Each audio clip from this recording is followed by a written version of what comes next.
বিসমিল্লাহির রহমানির রহিম। প্রিয় দেশবাসী, শিশু, কিশোর কিশোরী, তরুণ তরুণী, ছাত্রছাত্রী, বয়স্ক, বৃদ্ধ, নারী পুরুষ সবাইকে জানাই আমার সালাম। আসসালামু আলাইকুম। আজ 25শে মার্চ, মানব সভ্যতার ইতিহাসে কলঙ্কিত এক হত্যাযজ্ঞের দিন। 1971 সালের আজকের রাতে পাক হানাদার বাহিনী নিরপরাধ, নিরস্ত্র, ঘুমন্ত বাঙালির উপর নির্মমভাবে গুলি চালিয়ে হাজারো মানুষকে হত্যা করেছিল। 25শে মার্চ থেকেই এদেশের মানুষের সশস্ত্র প্রতিরোধ গড়ে তুলেছিল। 9 মাসের যুদ্ধের মধ্য দিয়ে স্বাধীন হয় বাংলাদেশ। মহান স্বাধীনতা দিবসের প্রাক্কালে আমি গভীর শ্রদ্ধার সঙ্গে স্মরণ করছি মহান মুক্তিযুদ্ধের বীর শহীদদের, যাদের প্রাণের বিনিময়ে আমরা স্বাধীন সার্বভৌম বাংলাদেশ পেয়েছি। 9 মাসের রক্তক্ষয়ী যুদ্ধে লক্ষ লক্ষ শহীদ ও 2 লাখ নির্যাতিত নারীর আত্মত্যাগ পৃথিবীর মানচিত্রে বাংলাদেশ নামে একটি স্বাধীন ভূখণ্ডের জন্ম দিয়েছিল। মুক্তিযুদ্ধের এই বীরদের প্রতি আমার সালাম। সেই সঙ্গে 24শে জুলাই অভ্যুত্থানে নিহত হাজারো শহীদ ও আহত, যারা বৈষম্য, শোষণ, নির্যাতন এবং নিপীড়নের বিরুদ্ধে বুক চিতিয়ে দাঁড়িয়েছিল, তাদের প্রতি সমগ্র জাতির পক্ষ থেকে আমি সশ্রদ্ধ সালাম জানাচ্ছি। জুলাই গণ অভ্যুত্থান আমাদেরকে যে বৈষম্যহীন বাংলাদেশ গড়ার স্বপ্ন পূরণের সুযোগ এনে দিয়েছে, সেই সুযোগ আমরা কাজে লাগাতে চাই। প্রিয় দেশবাসী, পবিত্র মাহে রমজানের সিয়াম সাধনা উপলক্ষে আপনাদের সকলকে আমার আন্তরিক মোবারকবাদ জানাচ্ছি। সেই সঙ্গে সকলকে জানাই পবিত্র ঈদ উল ফিতরের অগ্রিম শুভেচ্ছা। ঈদ মুবারক। এবারের ঈদ স্মরণীয়ভাবে আনন্দদায়ক হোক, এই কামনা করছি। বর্তমান সরকার দায়িত্ব গ্রহণের পর থেকেই দ্রব্যমূল্য নিয়ন্ত্রণে জোর ব্যবস্থা নিয়েছে। রমজান ও ঈদে বড় চ্যালেঞ্জ ছিল জিনিসপত্রের দামের লাগাম টেনে ধরা, বিদ্যুৎ সরবরাহ নিশ্চিত করা। এই রমজানে যাতে কোনো পণ্যের দাম বেড়ে না যায় এবং বিদ্যুৎ সরবরাহ যেন বিঘ্নিত না হয়, সেজন্য আমরা সর্বোচ্চ চেষ্টা করেছি। রমজান মাস জুড়ে সরবরাহ চেনের প্রতিবন্ধকতা কঠোরভাবে প্রতিহত করতে সব ধরনের ব্যবস্থা আমরা নিয়েছি। দেশের সকল জায়গা থেকে খবর এসছে যে এই রমজানের দ্রব্যমূল্য আগের তুলনায় কমেছে, জনগণ স্বস্তি পেয়েছে। দাম নিয়ন্ত্রণে এই প্রচেষ্টা চলমান থাকবে। প্রিয় দেশবাসী, গত 16 বছরে শেখ হাসিনা যে ভয়াবহ লুটপাট কায়েম করেছিল, আপনারা সেটার ভুক্তভোগী ছিলেন। ছাত্র জনতার অভ্যুত্থানের মুখে তারা পালিয়ে যাবার সময় এক লণ্ডভণ্ড অর্থনীতি রেখে গেছে। এই পরিস্থিতিতে দায়িত্ব নেবার পর অর্থনীতি পুনরুদ্ধারের জন্য অন্তর্বর্তী সরকার নানা উদ্যোগ নিয়েছে। ব্যাংকিং খাতে শৃঙ্খলা ফিরেছে। ক্রমান্বয়ে অর্থনীতির অপরাপর সুযোগগুলো ইতিবাচক ধারায় ফিরতে শুরু করেছে। এই সরকারের সবচেয়ে বড় চ্যালেঞ্জ মূল্যস্ফীতি। ফেব্রুয়ারিতে মূল্যস্ফীতি 9.32% নেমে এসছে, যা 22 মাসের মধ্যে সর্বনিম্ন। আগামী জুন মাসের মধ্যে এটি 8%-এর নিচে নেমে আসবে বলে আশা করছি। দেশের ধ্বংসপ্রাপ্ত অর্থনীতিতে স্বস্তি এনে দিয়েছে আমাদের প্রবাসী ভাই বোনেরা। অন্তর্বর্তী সরকার দায়িত্ব নেবার পর থেকে রেমিটেন্স ধারাবাহিকভাবে বেড়েছে। ফেব্রুয়ারি মাসে রেমিটেন্স প্রবাহ রেকর্ড গড়েছে, প্রায় 25% বৃদ্ধি পেয়ে $2.5 বিলিয়ন পৌঁছেছে। রেমিটেন্স যোদ্ধারা আমাদের দেশের অর্থনীতি গড়ার বীর সৈনিক। তাদের জন্য প্রক্রিয়াগত যেসব বিষয় রয়েছে, সেগুলো সহজ করে দেওয়া আমাদের দায়িত্ব। তারা যেন ভোগান্তির শিকার না হন, দূতাবাস যেন ঠিকমতো কাজ করে, এটি নিশ্চিত করার জন্য আমরা ব্যবস্থা নিয়েছি। আগামী নির্বাচনে যেন তাদের ভোটাধিকার দিতে পারি, সেজন্য কাজ করছি। পলাতক সরকারের আমলে চট দখলের মতো দেশের ব্যাংকগুলো দখল করে নেওয়া হয়েছিল। আমানতকারীর টাকাকে তারা নিজেদের ব্যক্তিগত টাকায় রূপান্তরিত করে ফেলেছিল। অন্তর্বর্তী সরকারের অন্যতম কাজ ছিল ব্যাংকিং ব্যবস্থায় আস্থা ফিরিয়ে আনা, আমানতকারীর স্বার্থ রক্ষা করে নিয়ম শৃঙ্খলা প্রতিষ্ঠা করা, হিসাবপত্রে বিশ্বাসযোগ্যতা স্থাপন করা।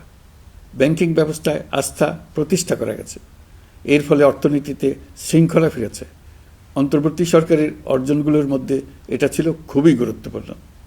গত সরকারের লুটপাটের মহোৎসবে গত 15 বছরে $234 বিলিয়ন পাচার হয়েছে। এটা আমরা জানি। কত রকমভাবে পাচার হয়েছে তাও জানার বিষয়। অভিনব এক একটা পদ্ধতি ছিল। পাচারের একটা পদ্ধতি সবাইকে হতভম্ব করে দিয়েছে। এই পাচার হয়েছে বিদেশে অধ্যয়নরত সন্তানের কাছে টাকা পাঠানোর নামে। তিনি সন্তানের লেখাপড়ার জন্য এক সেমিস্টারের অর্থাৎ 3 মাসের খরচ বাবদ অফিসিয়াল ব্যাংকিং চ্যানেলে পাঠিয়েছেন $3,33,00,000, অর্থাৎ প্রায় 400 কোটি টাকা। পাচারের এর চাইতে বেশি তাক লাগানো পন্থা আর কি আছে, তার কোনো সীমা আছে বলে আমার মনে হয় না। আইন, নিয়ম, নীতির জায়গায় যখন হরিলুট প্রতিষ্ঠিত হয় তখন এমন সব কিছুই সম্ভব। এই অর্থ পাচারকারীদের দ্রুত আইনের আওতায় নিয়ে আসার লক্ষ্যে ইতোমধ্যে আন্তর্জাতিক তৎপরতা জোরদার করা হয়েছে। প্রিয় দেশবাসী, অন্তর্বর্তী সরকার পৃথিবীর বিভিন্ন দেশের শীর্ষস্থানীয় বিনিয়োগকারীদের সঙ্গে নিয়মিত বৈঠক করে যাচ্ছে। তারা বাংলাদেশের বর্তমান ব্যবস্থায় বিনিয়োগের বিষয়ে খুবই আগ্রহী। আশা করছি দ্রুততম সময়ে দেশের নতুন নতুন বিদেশি বিনিয়োগ আপনারা দেখতে পাবেন। সরকার দায়িত্ব নেওয়ার পর থেকে দেশে রপ্তানি 13% বেড়েছে। জানুয়ারিতে 7% কন্টেইনার হ্যান্ডলিং বেড়েছে। বাংলাদেশ বিনিয়োগ উন্নয়ন কর্তৃপক্ষ ইতোমধ্যে লাইসেন্সিং রিকোয়ারমেন্টস, প্রত্যাবাসন আইনসহ বিনিয়োগকারীদের যে সাধারণ সমস্যাগুলো রয়েছে সেগুলো সমাধানে কাজ শুরু করেছে। বাংলাদেশ বিনিয়োগ উন্নয়ন কর্তৃপক্ষ আগামী মাসে ঢাকায় 4 দিনব্যাপী আন্তর্জাতিক বিনিয়োগ সম্মেলন করছে। বিশ্ববিখ্যাত অনেক বিনিয়োগকারী এতে অংশ নেবেন। ইতিমধ্যে DP World, Singapore PSA, AP Moller Maersk কয়েক বিলিয়ন ডলারের বিনিয়োগের প্রস্তাব করেছে। অন্তর্বর্তী সরকার দায়িত্ব গ্রহণের পর থেকেই স্বতঃস্ফূর্তভাবে পৃথিবীর সকল সরকার আমাদের প্রতি বন্ধুত্বের হাত বাড়িয়ে দিয়েছে। এটা শুরু হয়েছিল গত সেপ্টেম্বরে জাতিসংঘের বার্ষিক বৈঠকে। আপনাদের মনে আছে বিশ্বের সরকার প্রধানরা কীভাবে আমাদের সঙ্গে আগ্রহ নিয়ে দেখা করতে এগিয়ে এসছে।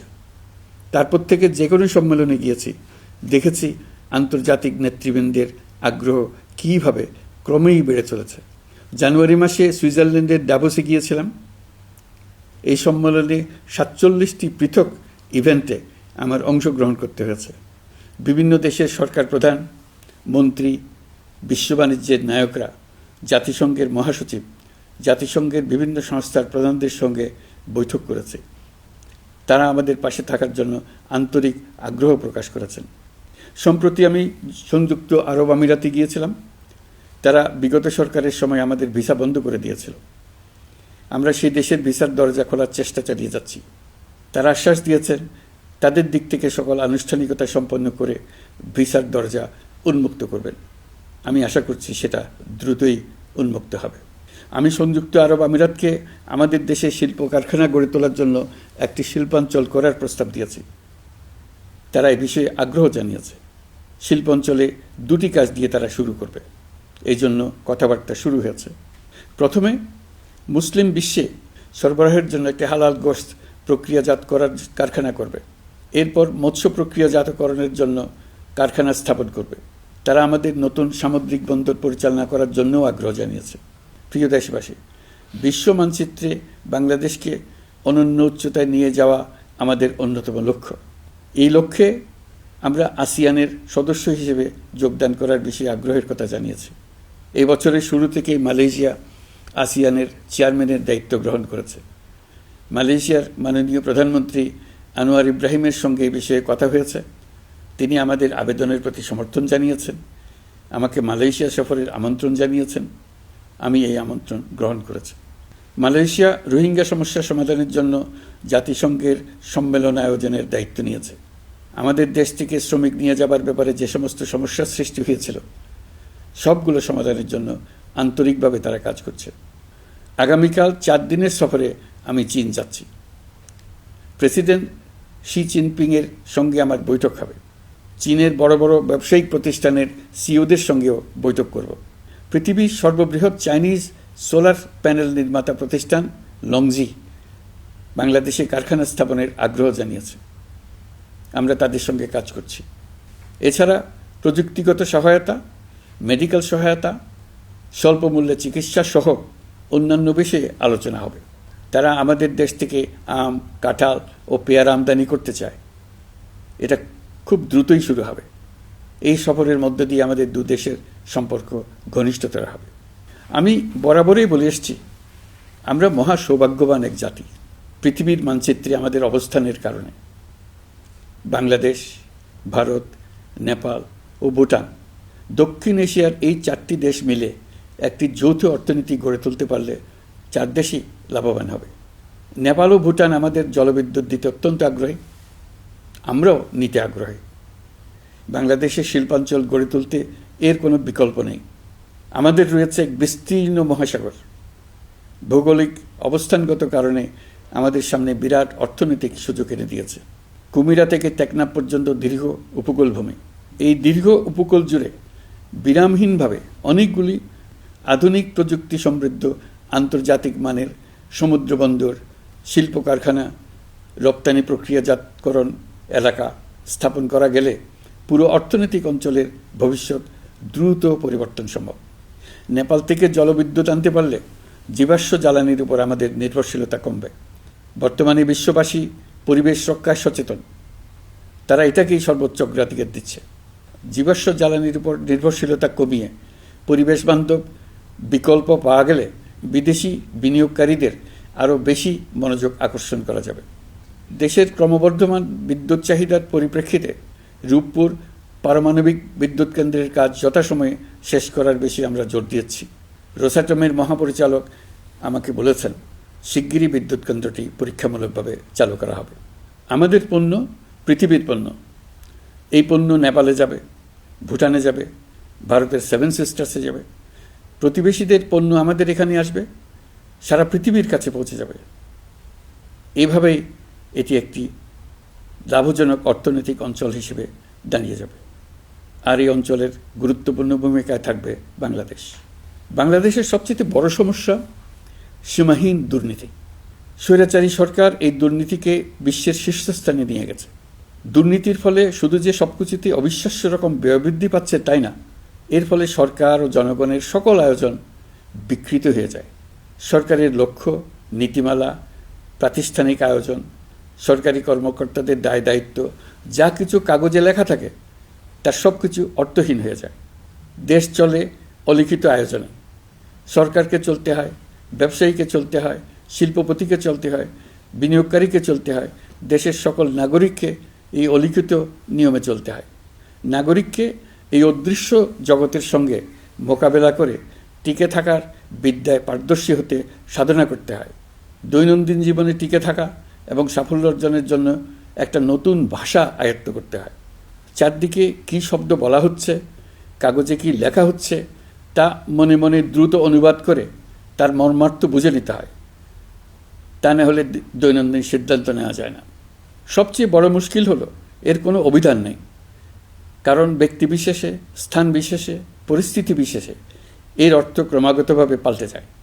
পুরো বিশ্ব বুঝে গেছে আমরা জাতি হিসেবে সততার পরিচয় বহন করি না। এটা শুধু জাতীয় কলঙ্কের বিষয় নয়, আন্তর্জাতিক বাণিজ্যে এটা আত্মঘাতী বিষয়। দেশবাসীর মতো আন্তর্জাতিক সম্প্রদায়ও চায় আমরা দুর্নীতিমুক্ত হই, কারণ তারা আমাদের সঙ্গে ব্যবসা বাণিজ্য সম্প্রসারণ করতে চায়। দুর্নীতিমুক্ত হতে না পারলে ব্যবসা বাণিজ্য কিছুই চলবে না। দুর্নীতি থেকে মুক্ত হওয়া ছাড়া বাংলাদেশের কোনো গতি নেই। অন্তর্বর্তী সরকার সকল কাজ দুর্নীতিমুক্ত করতে সর্বোচ্চ অগ্রাধিকার দিয়ে যাচ্ছে। এই সরকারের মেয়াদকে দুর্নীতিমুক্ত রাখার চেষ্টার পাশাপাশি আগামী দিনেও দেশের নাগরিককে যেন সরকারের পৃষ্ঠপোষকতা দুষ্পুষ্ট দুর্নীতি থেকে মুক্ত রাখতে পারে সেই ব্যবস্থা নিশ্চিত করতে আমরা প্রতিশ্রুতিবদ্ধ। দুর্নীতি ও হয়রানি রোধে আমরা একটা বিষয়ের উপর গুরুত্ব দিচ্ছি। সরকারের সঙ্গে দৈনন্দিন, মাসিক বা বার্ষিক রুটিন কাজের জন্য যেন কোনো নাগরিককে সশরীরে কোনো সরকারি অফিসে উপস্থিত হতে না হয়। দুর্নীতি প্রতিরোধের অংশ হিসেবে সরকারি সব অফিসে ফাইলিং চালুর সিদ্ধান্ত নেওয়া হয়েছে। ফাইলিং ব্যবস্থা চালু হলে দুর্নীতি কমে আসবে। এতে করে কোন অফিসের কোন ডেস্কে কোন ফাইল আটকে আছে তা সহজেই জানা যাবে। সরকারি যতগুলো কার্যক্রমে অনলাইন সেবা চালু সম্ভব সবখানেই এই সেবা চালুর বিষয়ে সরকার কাজ করছে। সরকারি বিভিন্ন সেবা পেতে অসহায় নাগরিকের টুটি চেপে ধরে অবিশ্বাস্য পরিমাণ টাকা দিতে বাধ্য করা হয়। টাকার যে লেনদেন ও ভোগান্তির সম্মুখীন হতে হয় সেটা থেকে নাগরিকদের বাঁচানোর জন্য আমরা বদ্ধপরিকর। অনলাইনে সেবা পাওয়ার পদ্ধতিটি আরও কীভাবে সহজ করা যায় এই ব্যাপারে আমাদের কাছে পরামর্শ জানিয়ে লিখুন, ইমেল করুন। আপনি বা আপনার পরিবারের যে কেউ এই সেবা বাণিজ্যিকভাবে দিতে চাইলে প্রশিক্ষণ গ্রহণ করে পৃথিবীর যে কোনো স্থান থেকে এই সেবা দিতে পারবেন। বিগত সরকারের আমলে ভিন্নমতকে দমন করার জন্য মিথ্যা মামলাকে হাতিয়ার হিসেবে বেছে নেওয়া হয়েছিল। বিভিন্ন পর্যায়ে যাচাই বাছাই করে আমরা এইসব হয়রানিমূলক মামলা প্রত্যাহারের উদ্যোগ নিয়েছি। গত ফ্যাসিস্ট সরকারের সময় দায়ের করা রাজনৈতিক হয়রানিমূলক মামলাগুলোর মধ্যে সারা দেশে পর্যন্ত ৬,২৯৫টি মামলা প্রত্যাহারের সুপারিশ করা হয়েছে। অন্যান্য সকল হয়রানিমূলক মামলাও ক্রমান্বয়ে প্রত্যাহার করা হচ্ছে। এছাড়া এ পর্যন্ত সাইবার সিকিউরিটি আইনের অধীনে বিচারাধীন স্পিচ অফেন্স সংক্রান্ত ৪১৩টি মামলা প্রত্যাহার করা হয়েছে। এই আইনটি অবিলম্বে বাতিল করে নাগরিক বান্ধব সাইবার সুরক্ষা আইন করা হচ্ছে। মানুষের ভোগান্তি রোধেও আমরা আইনগত পদক্ষেপ নিচ্ছি। জিডি করার সময় স্বাক্ষর দেওয়ার জন্য এখন আর থানায় যাওয়ার প্রয়োজন নয়, এটা অনলাইনেই করা যাবে। এই ব্যাপারে প্রয়োজনীয় নির্দেশ দেওয়া হয়েছে। পাওয়ার অব অ্যাটর্নি বিধিমালা সংশোধনীর মাধ্যমে প্রবাসী বাংলাদেশিদের হয়রানি লাঘব করা হয়েছে। সংশোধিত বিধিমালার আলোকে বাংলাদেশি পাসপোর্ট না থাকলেও বাংলাদেশি বংশোদ্ভূত ব্যক্তির পাসপোর্টে নো ভিসা রিকোয়ার্ড স্টিকার থাকলে কিংবা জন্মসনদ বা জাতীয় পরিচয়পত্র থাকলেই তিনি বিদেশ থেকে পাওয়ার অব অ্যাটর্নি সম্পাদন করতে পারবেন। সরকারি সিদ্ধান্ত ও প্রয়োজনীয় ব্যবস্থা নেওয়ার পর বিমানের টিকিট কেনার পুরো প্রক্রিয়াটি অনলাইনে নিয়ে যাওয়ার ফলে বিমানের টিকিটের দাম শতকরা ৫০ থেকে ৭৫ ভাগ কমে গেছে। বিশেষ করে মধ্যপ্রাচ্যের প্রবাসী ভাই বোনেরা এতে করে স্বস্তি পাচ্ছেন। অন্যান্য এয়ারলাইনের টিকিটের দামও কমে গেছে। নাগরিকদের হয়রানিমুক্ত ও দুর্নীতিমুক্ত সেবা প্রদানের জন্য সরকার ভূমি সেবা ডিজিটালাইজ করার উদ্যোগ নিয়েছে। এর অংশ হিসেবে ভূমি মন্ত্রণালয় অনলাইনে ঘরে বসেই জমির খাজনা প্রদান, নামজারি, জমা খারিজ, খতিয়ান বা পর্চা সার্টিফাইড কপি, মৌজা ম্যাপ বা নকশা প্রদানের কার্যক্রম শুরু করেছে। এই পদ্ধতিতে ভোগান্তি, অস্বচ্ছতা ও দুর্নীতির অবসান হবে। বর্তমানে সারা দেশে পরীক্ষামূলকভাবে এই কার্যক্রম চালু হয়েছে। এগুলোকে ক্রমান্বয়ে আরও জনবান্ধব করে স্থায়ী রূপ দেওয়া হবে। এর লক্ষ্য হবে ক্রমাগতভাবে এই সকল দায়িত্ব সরকারের হাত থেকে নিয়ে সেবাদানকারী ব্যক্তি বা প্রতিষ্ঠানের কাছে ছেড়ে দেওয়া। গ্রামের স্কুল কলেজ পাশ করা ছেলেমেয়েরা, গৃহিণীরা ঘরে বসে সারা দেশে এই সেবা দান করবে এবং অনেকে তাদের কৃতিত্বের জন্য প্রসিদ্ধ হয়ে পড়বে। তারা সারা দেশের গ্রাহকদের সেবা নিজের গ্রাম থেকেই প্রদান করবে। রাজস্ব সংস্কার কমিশনের সুপারিশ অনুসারে জাতীয় রাজস্ব বোর্ড বিলুপ্ত করার সিদ্ধান্ত নেওয়া হয়েছে। এর জায়গায় দুটি পৃথক বিভাগ করা হচ্ছে। একটি হলো নীতি প্রণয়ন বিভাগ বা জাতীয় রাজস্ব নীতি বোর্ড, অন্যটি বাস্তবায়ন বিভাগ বা জাতীয় রাজস্ব সংগ্রহ বিভাগ। এর ফলে সরকারের পছন্দের ব্যক্তিরা হাজার হাজার কোটি টাকার রাজস্ব ফাঁকি দেওয়ার আর সুযোগ পাবে না। আমি আশা করি পরবর্তীতে যারা সরকারে আসবেন তারাও এই নীতি বহাল রাখবেন। এখনকার যুগ হলো প্রযুক্তির যুগ, সৃজনশীলতার যুগ। আমাদের দেশে ১৭ কোটি নারী পুরুষ, তার মধ্যে তরুণরা হলো বিপুলভাবে সংখ্যাগরিষ্ঠ। বাংলাদেশ মানব সম্পদের দিক থেকে ৮ম বৃহত্তম দেশ। একযোগে এই তরুণরা সৃজনশীলতা প্রকাশের সুযোগ পেলে বন্যার স্রোতের মতো আমাদের দেশ দ্রুত বেগে পৃথিবীর বাজারের মধ্যস্থানে চলে যাবে। এই বিপুল তরুণ গোষ্ঠীর সামনে থেকে পথের বাধা সরিয়ে দেওয়াই হলো আমাদের সরকারের প্রধান লক্ষ্য। প্রযুক্তি আমাদের জন্য সুযোগ সৃষ্টি করেছে, আমরা দ্রুত বেগে এই সুযোগ গ্রহণ করার কাজে নিজেদের নিয়োজিত করেছি। এমনভাবে আমরা প্রযুক্তি ব্যবহার করার কাজে নিয়োজিত হয়েছি যাতে নাগরিকের আঙ্গুলের ইশারায় সরকার তার সেবা নাগরিকের কাছে তাৎক্ষণিকভাবে হাজির করে। তা নিশ্চিত করার জন্য আমরা সেই সেবা দিতে চাই প্রযুক্তির মাধ্যমে, সরকারি অফিসের মাধ্যমে নয়। ইতিমধ্যে পাসপোর্ট পেতে পুলিশ ভেরিফিকেশনের নিয়ম আমরা বাতিল করে দিয়েছি। এর ফলে বর্তমানে নাগরিকরা আগের চাইতে সহজভাবে পাসপোর্ট সেবা পাচ্ছেন। পুলিশ রিপোর্ট প্রাপ্তির নিয়ম বাতিল করার পর এই পর্যন্ত ৭০,০০০ নতুন পাসপোর্ট, যা বহুকাল ধরে পুলিশ রিপোর্ট আসার অপেক্ষায় আটকে ছিল, তা দ্রুত আবেদনকারীদের হাতে পৌঁছে দেওয়া হয়েছে। পাসপোর্ট প্রাপ্তি সহজ করার জন্য আমরা পুরনো পদ্ধতি বাতিল করে ইলেকট্রনিক পাসপোর্ট প্রচলন শুরু করেছি। এর ফলে দ্রুত পাসপোর্ট দেওয়া সম্ভব হচ্ছে। দেশের অভ্যন্তরে ই পাসপোর্ট হোম ডেলিভারি দেওয়া সম্ভব হচ্ছে। আগামীতে সকলেই ঘরে বসে পাসপোর্ট পাবেন, এটা নিশ্চিত করার চেষ্টা করছি। পাসপোর্ট দেওয়ার দায়িত্বে নিয়োজিত কর্মকর্তারা অত্যন্ত উৎসাহ সহকারে দ্রুত এসব পরিবর্তন আনার ব্যাপারে এগিয়ে আসছেন দেখে মনটা আনন্দে ভরে যায়। প্রিয় দেশবাসী, হজ মুসলমানদের জন্য সবচেয়ে গভীর আধ্যাত্মিক সফরগুলোর মধ্যে প্রধান। সারা জীবন তারা হজ পালনের জন্য অপেক্ষা করেন। পবিত্র হজ পালনে বাংলাদেশের হাজিরা প্রায় বিভিন্ন চ্যালেঞ্জের সম্মুখীন হন। ভাষাগত বাধা, স্বাস্থ্য ঝুঁকি, অতিরিক্ত ভিড়, প্রশাসনিক জটিলতা এবং লজিস্টিক সমস্যা সহ নানা অসুবিধা। হজের অভিজ্ঞতাকে মসৃণ ও নিরাপদ করতে অন্তর্বর্তীকালীন সরকার একটি মোবাইল অ্যাপ তৈরি করেছে, যা সম্মানিত হাজিদের যাত্রার আগে, যাত্রা চলাকালীন সময়ে এবং ফিরে আসার পরেও প্রয়োজনীয় সহায়তা প্রদান করবে। এই অ্যাপটি বাংলা ভাষায় রিয়েল টাইম নির্দেশনা ও সহায়তা প্রদান করবে। সরকার সমর্থিত বিশেষ ডেবিট কার্ডের মাধ্যমে বিদেশের স্থানীয় মুদ্রায় আর্থিক লেনদেন নিশ্চিত করবে। লাগেজ যাতে হারিয়ে না যায় তার জন্য লাগেজ ট্র্যাকিংয়ের ব্যবস্থা থাকবে। মোবাইল ফোনের মাধ্যমে হজযাত্রীরা প্রত্যেক দিন ওই দিনের করণীয় ও যাতায়াতের বিস্তারিত বিবরণ জানতে পারবেন। যেদিন যে দোয়া পড়তে হবে সেটা স্মরণ করিয়ে দেবে। যেসব পবিত্র স্থানে যাবেন সেসবের ছবি সহ ইতিহাস বর্ণনা করবে। হাজিদের মনে কোনো প্রশ্ন জাগলে কল সেন্টারে ফোন করে সেই প্রশ্নের উত্তর পাবেন। শরীর খারাপ লাগলে ডাক্তারের সঙ্গে যোগাযোগ করিয়ে দেবে। সম্মানিত হাজিদের কোনো পরামর্শ থাকলে সেটা পরামর্শ পৃষ্ঠায় লিখে দিতে পারবেন। ভ্রমণের দৈনন্দিন ঝামেলার জন্য হজের মূল লক্ষ্যকে পরাজিত করতে না পারে তার জন্য সকল ব্যবস্থা এতে রাখা থাকবে। প্রিয় দেশবাসী, আপনারা শুনেছেন আমি স্টারলিংকের প্রতিষ্ঠাতা এবং বিশ্বের শীর্ষ ধনকুবের স্পেস এক্স ও টেসলার মালিক এলন মাস্কের সঙ্গে ফোনে আলাপ করে বাংলাদেশে স্টারলিংকের কার্যক্রম শুরু করার আহ্বান জানিয়েছি।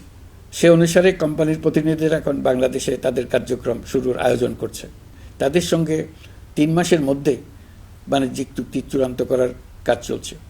স্টারলিংকের মাধ্যমে স্বল্প মূল্যে উচ্চগতির ইন্টারনেট বাংলাদেশের ডিজিটাল জগতে একটা বিপ্লব আনবে। স্টারলিং সেবা চালু হলে দেশের প্রতিটি গ্রাম, দ্বীপাঞ্চল, দুর্গম পাহাড়ি অঞ্চল অতি উচ্চগতির ইন্টারনেট সেবার আওতায় চলে আসবে।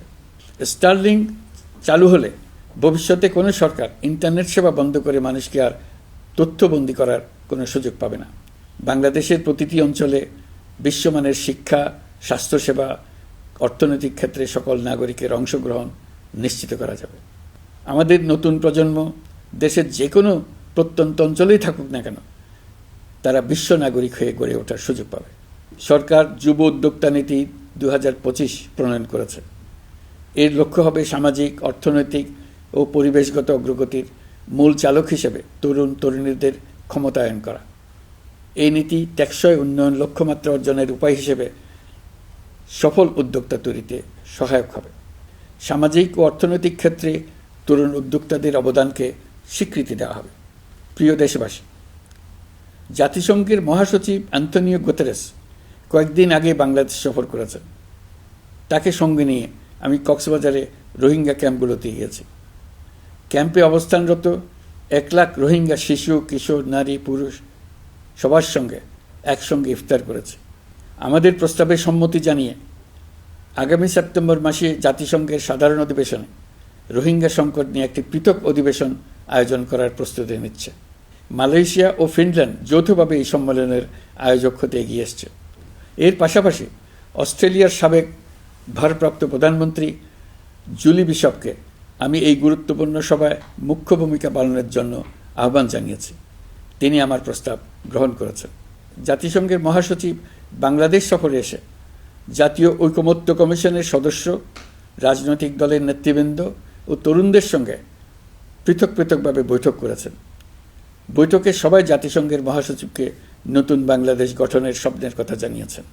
আপনারা জানেন, পতিত স্বৈরাচারের নিপীড়নের বর্ণনা উঠে এসছে জাতিসংঘের মানবাধিকার বিষয়ক হাই কমিশনারের কার্যালয়ের রিপোর্টে। গত জুলাই-আগস্ট মাসে বাংলাদেশের ছাত্র, শ্রমিক জনতার উপর শেখ হাসিনা সরকার ও আওয়ামী লীগ যে দমন, পীড়ন ও হত্যাকাণ্ড চালিয়েছে এর পুঙ্খানুপুঙ্খ তদন্ত করে বিস্তারিত রিপোর্ট প্রকাশ করেছে তারা। এই রিপোর্টে স্পষ্টভাবে উঠে এসছে যে শেখ হাসিনা নিজেই নিরাপত্তা বাহিনীর কর্মকর্তাদের নির্দেশ দিয়েছিলেন বিক্ষোভকারীদের হত্যা করতে। বিগত সরকার, আওয়ামী লীগ ও আওয়ামী লীগের সহযোগী গোষ্ঠী ও সংগঠন একত্রিত হয়ে পরিকল্পিতভাবেই গুরুতর মানবাধিকার লঙ্ঘনে জড়িত ছিল। মানবাধিকার বিষয়ক হাইকমিশনারের রিপোর্টে বলা হয়েছে, বিক্ষোভ চলাকালে প্রায় ১৪০০ জন নিহত হয়েছেন, যার মধ্যে প্রায় ১৩% শিশু। বিক্ষোভের সম্মুখ সারিতে থাকার কারণে আমাদের জুলাই কন্যারা নিরাপত্তা বাহিনী ও আওয়ামী লীগের সমর্থকদের দ্বারা আক্রান্ত হয়েছে, এমনকি যৌন নির্যাতনের শিকার হয়েছে। জাতিসংঘের রিপোর্ট পড়ে সবার গায়ের লোম দাঁড়িয়ে গেছে। কি ভয়াবহতা! কিভাবে একজন প্রধানমন্ত্রীর নিজ দেশে নিরস্ত্র মানুষকে হত্যার পর লাশ লুকিয়ে ফেলার নির্দেশ দিতে পারে? ক্ষমতা আঁকড়ে রাখার জন্য তিনি পৃথিবীর সকল নিষ্ঠুরতা ছাড়িয়ে গেছেন। এটাই জাতিসংঘের প্রতিবেদনে উঠে এসছে। মানবাধিকার বিষয়ক হাইকমিশনার কার্যালয়ের এই রিপোর্টকে আমরা স্বাগত জানাচ্ছি। প্রতিবেদনে যে সুপারিশ করা হয়েছে, অন্তর্বর্তী সরকার সেই সুপারিশগুলো গুরুত্বের সঙ্গে বিবেচনা করছে। আপনাদেরকে আশ্বস্ত করে বলতে চাই, যারা গণহত্যায় জড়িত ছিল, যারা নির্বিচারে মানুষ হত্যা করেছে, যারা ইতোমধ্যে হত্যাকারী হিসেবে বিশ্বের কাছে স্বীকৃত, তাদের বিচার এই দেশের মাটিতে হবেই। প্রিয় দেশবাসী, আপনারা জানেন, অন্তর্বর্তী সরকার দায়িত্ব নেবার পর থেকেই গণমাধ্যম ও সোশ্যাল মিডিয়ায় গুজবের যেন এক মহোৎসব চলছে। দেশকে অস্থিতিশীল করার জন্য একের পর এক মিথ্যা তথ্য ছড়িয়ে দিয়ে জনগণকে বিভ্রান্ত করার চেষ্টা চলছে। অভিনব সব প্রক্রিয়ায় গুজব ছড়ানো হচ্ছে। এক ছবির সঙ্গে অন্য ছবি জুড়ে দেওয়া হচ্ছে, ঘটনা একটা, ছবি আরেকটা। এরকম ফটোকার্ড বানিয়ে অন্য দেশের ঘটনাকে এ দেশের ঘটনা হিসেবে চালিয়ে দিয়ে সোশ্যাল মিডিয়ায় তোলপাড় করে ফেলছে। যতই নির্বাচন কাছে আসবে, এর রূপ আরও ভয়ঙ্কর হতে থাকবে।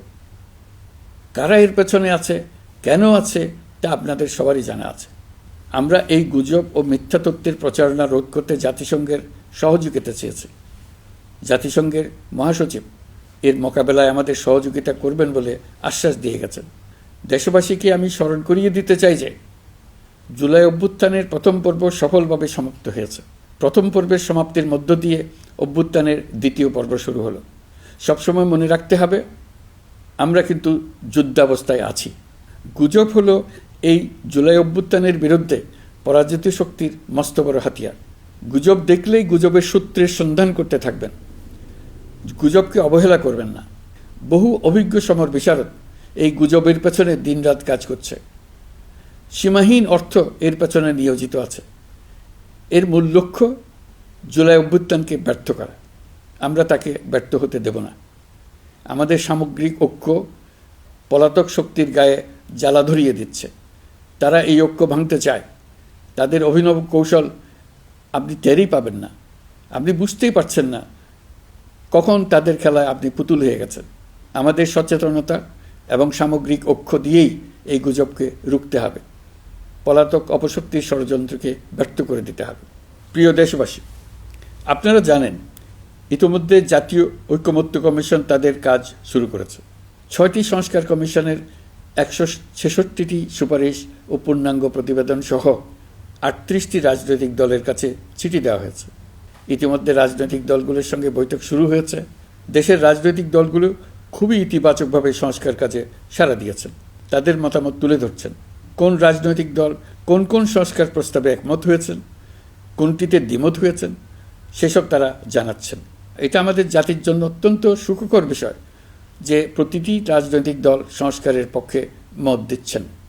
ঐকমত্য কমিশনের মাধ্যমে সকল রাজনৈতিক দলের মতামত নেওয়ার কাজ এখন চলমান আছে। কমিশনের লক্ষ্য যে সকল বিষয়ে রাজনৈতিক দলগুলো একমত হবেন সেগুলো চিহ্নিত করা এবং তার একটা তালিকা প্রস্তুত করা। যে সকল দল এতে একমত হয়েছেন তাদের স্বাক্ষর নেওয়া। এই তালিকাটাই হবে জুলাই চার্টার বা জুলাই সনদ। আমাদের দায়িত্ব জাতির সামনে পুরো প্রক্রিয়াটা স্বচ্ছভাবে তুলে ধরা এবং প্রক্রিয়া শেষে নির্বাচনের আয়োজন করা। নির্বাচনের ব্যাপারে আমি আগেও বলেছি, আবারও বলছি, এবছর ডিসেম্বর থেকে আগামী বছরের জুনের মধ্যে নির্বাচন হবে। আমরা চাই আগামী নির্বাচনটি বাংলাদেশের ইতিহাসে সবচেয়ে অবাধ, সুষ্ঠু ও গ্রহণযোগ্য নির্বাচন হবে। এই জন্য নির্বাচন কমিশন সব ধরনের প্রস্তুতি নিতে শুরু করেছে। রাজনৈতিক দলগুলো ব্যাপক উৎসাহ উদ্দীপনায় নির্বাচনের জন্য তৈরি হতে শুরু করবে বলে আশা করছি। প্রিয় নাগরিকবৃন্দ, আমাদের দেশের নারীরা দীর্ঘ আন্দোলনের মাধ্যমে বহু বছর ধরে অনেক বাধা পেরিয়ে একটু একটু করে সামনে এগিয়ে যাচ্ছে। স্বাধীনতার 54 বছর পরেও এদেশের নারীরা অর্থনৈতিক, রাজনৈতিক, সামাজিক বৈষম্যের শিকার। বাংলাদেশের ইতিহাসে এখন পর্যন্ত যত আন্দোলন সংগ্রাম হয়েছে তার মধ্যে জুলাই গণ অভ্যুত্থানে নারীদের অংশগ্রহণ ছিল সবচেয়ে বেশি। গণ অভ্যুত্থানে নারীরা দুঃসাহসিক ভূমিকা রেখেছে। পুরনোকে দূরে ঠেলে দিয়ে নতুনের ভিত্তি স্থাপনের প্রতিজ্ঞা নিয়েছে। তারা ব্যাপক সংস্কারের কথা বলেছে।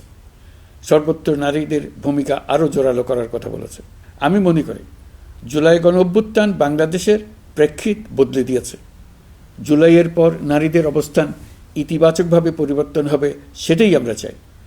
আমরা বাংলাদেশ নিয়ে নতুন করে ভাবতে চাই, আর এই নতুন ভাবনায় নারীদের অবস্থান উচ্চতম পর্যায়ে অগ্রাধিকার পাক, সেটাই আমরা চাই। পরিবারের সকল সদস্য, পাড়া প্রতিবেশী, ধর্মীয় প্রতিষ্ঠান, স্কুল, আপনারা আপনাদের নিজ নিজ অবস্থান থেকে ছেলে শিশু ও মেয়ে শিশুর মধ্যে যেন কোনো বৈষম্য সৃষ্টি না হয় তা নিশ্চিত করুন। আসুন নতুন বাংলাদেশে সবাই মিলে শিশুদের জন্য সুস্থ পরিবেশ নিশ্চিত করি। জুলাই গণ অভ্যুত্থানে অংশ নেওয়া নারীরা তাদের অধিকার প্রতিষ্ঠার ব্যাপারে দৃঢ় প্রতিজ্ঞ। দেশে বিরাজমান বৈষম্যগুলো চিহ্নিত করে নারীর প্রতি সহিংসতা প্রতিরোধ ও বৈষম্য নিরসনে আমাদের প্রত্যেককে একসঙ্গে কাজ করতে হবে। নারীর প্রতি বিদ্বেষমূলক কথাবার্তা, নারীকে খাটো করে রাখার প্রবৃত্তি যারা ধারণ করে তাদের বিরুদ্ধে সামাজিক আন্দোলন গড়ে তোলা প্রয়োজন। আধুনিক প্রযুক্তি সকল প্রকার বাধা ভেঙে দেওয়ার মহাশক্তি আমাদেরকে দিয়েছে।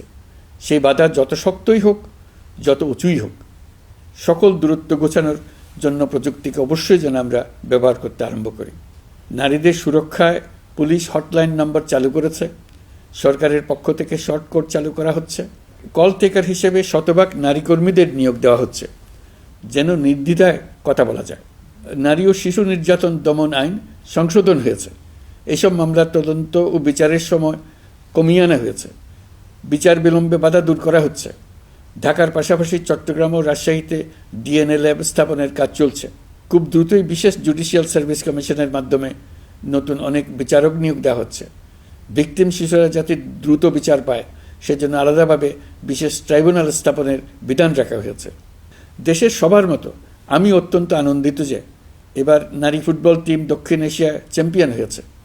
দেশ জুড়ে আয়োজিত তারুণ্যের উৎসব 2025-এ বিভিন্ন অঞ্চল থেকে 27,40,000 মেয়েরা প্রায় 3,000 খেলা ও সাংস্কৃতিক কর্মকাণ্ডে অংশগ্রহণ করেছে।